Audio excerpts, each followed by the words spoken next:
Hello everyone. Now let's see how to create a data factory in a Microsoft Fabric. So I open a app.fabric.microsoft.com. Once you will log in, you will see this particular screen. After that, what you have to do, you have to go into the workspace. You have to create one workspace. If you have already created a workspace, you can use that. But I am going to create a new workspace. Click on the new workspace. I am going to create a workspace data factory.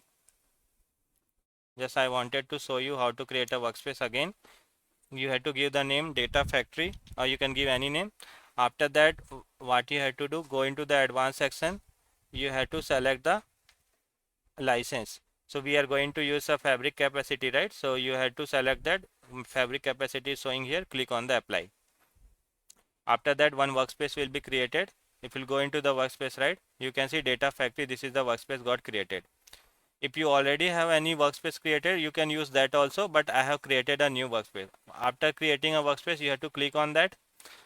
Now after that, what we are going to do, we are going to create a new item. So you have to select here, click on the new item. Now from here we have to create a data factory. So if you will search for the data factory, if you search for the data factory, you will not be able to find the data factory here. You will not be able to find the data factory here, because in a fabric, if you had to create a data factory, then you had to use a data pipeline. In a Microsoft Fabric, data factory has renamed as a data pipeline. So we had to create that. So you had to select the data pipeline here, and you had to click on this. Once you will click on the data pipeline, right, you have to give the pipeline name. I will give the pipeline name as a pipeline 1. Click on the create.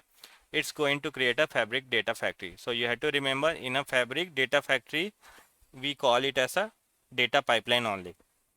After that, you will see this particular screen. Here only you can create all the kind of the activity, pipeline activity and all. So you can see two things it is showing.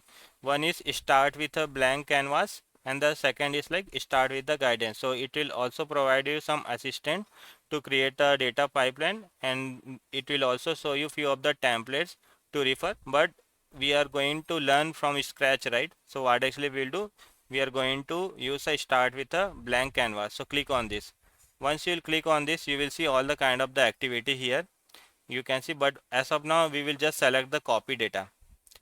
Once you will select the copy data, right? Now after that, what we'll do, we'll just remove this, we'll just delete it. We want to explore the overview of data factory. Now you can see this is the data factory option in a fabric. You can see this is completely different from Azure data factory, right? The UI has completely changed. Now let's try to explore one by one.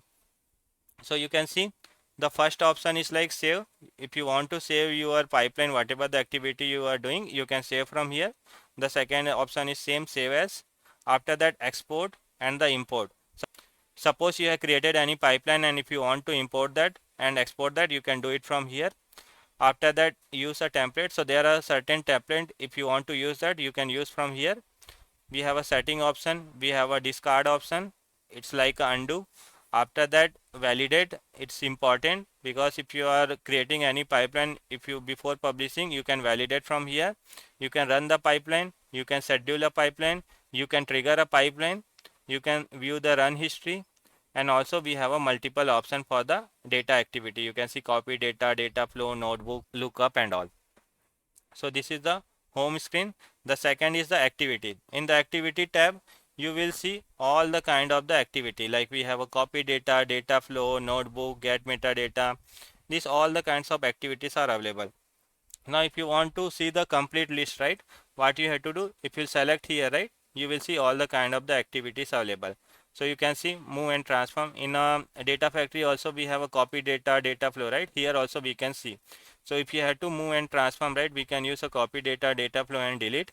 Similarly, we have another thing for the metadata and the validation, right? We can use a lookup and get metadata. For the control flow, like if condition, switch, filter and all, we have a certain tab which is available under the control flow. See, these are the another activity which is available.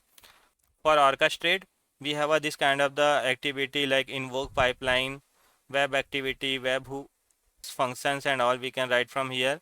Similarly, we have option for the notification. Suppose you want to get a notification for your pipeline in a Teams and the Office 365, from here you can set up that. Now another option for the transform, suppose you want to write a PySpark code, you want to create a notebook, if you want to write a script, so for that also we have option. So these are the all the activity which is available in a data factory. Everything we'll try to explore it. From here you can select that. Now first is the home option, second is the activity, third is the run. If you click on the run, from here you can run your pipeline, you can schedule it, you can trigger it. So these are the option available in a run tab. The fourth is the view. In a view, whatever the data pipeline you are creating, right, in a view backend, it creates a JSON. It in backend it create a JSON code. So if you are familiar with the JSON code, you can edit from here. Otherwise, you can skip this particular view. So if you want to view the JSON code which has been built whenever you are creating a pipeline, you can see from here. Or if you want to edit, you can edit also from here. But mostly we are going to use this home activity runs and all. But just wanted to show you this is also option available. Bottom you can see we can create a parameter, we can create a variable, we have option for the setting, output, similar to the data factory, right? So these are the option available.